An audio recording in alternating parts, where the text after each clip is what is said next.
మేడిగడ్డ పర్యటన కాదు కేసీఆర్ పాప ప్రక్షాళన యాత్ర అని బీజేపీ రాష్ట్ర ప్రధాన కార్యదర్శి గుజ్జల ప్రేమేందర్ రెడ్డి అన్నారు. శుక్రవారం రోజు పరకాలపట్నంలో శ్రీ లక్ష్మీ సాయి కన్వెన్షన్ హాల్లో పరకాల నియోజకవర్గ కన్వీనర్ ముల్కా ప్రసాద్ ఆధ్వర్యంలో విలేకరుల సమావేశాన్ని నిర్వహించారు. ఈ సమావేశానికి ముఖ్య అతిథులుగా బీజేపీ రాష్ట్ర ప్రధాన కార్యదర్శి గుజ్జల ప్రేమేందర్ రెడ్డి, హనుమకొండ మాజీ ఎమ్మెల్యే మార్తినేని ధర్మారావు పాల్గొన్నారు.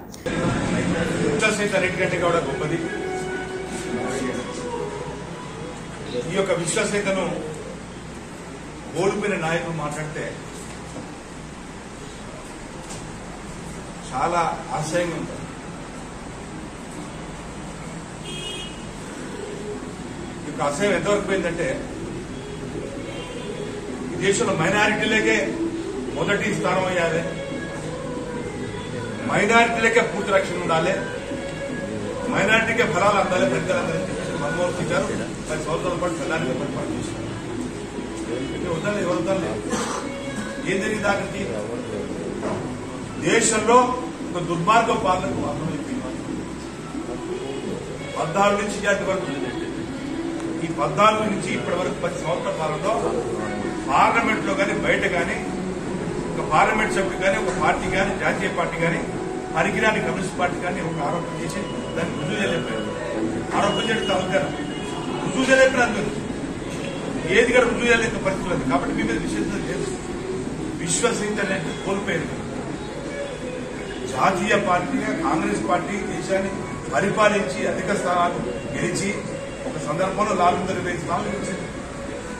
ఏం జరిగింది? అక్కడికి 2 రాష్ట్రాలకే పరిమితం అయిపోయింది. ఒక ప్రాంతీయ పార్టీ అధ్వానాన్ని పరిస్థితి.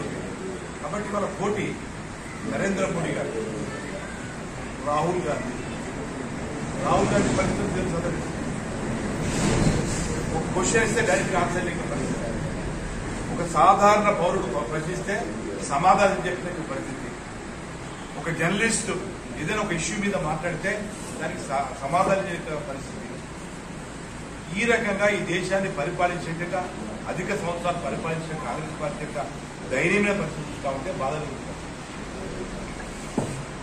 మీరు ఎంతసేపు మైనారిటీ చేసి అక్కడికి రాముడు తిట్టాలి, రామాలయం శంకుస్థాపన కానీ మొదలుపెడితే రామాలయ ప్రాణ ప్రతిష్ఠలో కూడా భారతీయ జనతా పార్టీ ప్రభుత్వం, కేంద్రంలో మోడీ గారి ప్రభుత్వం ఆహ్వానించింది, సోనియా గారిని ఆహ్వానించింది, ప్రధానమంత్రి నాయకులు ఆహ్వానించింది, ఖర్గే గారిని ఆహ్వానించింది. మేము పోము, మీరు రాము.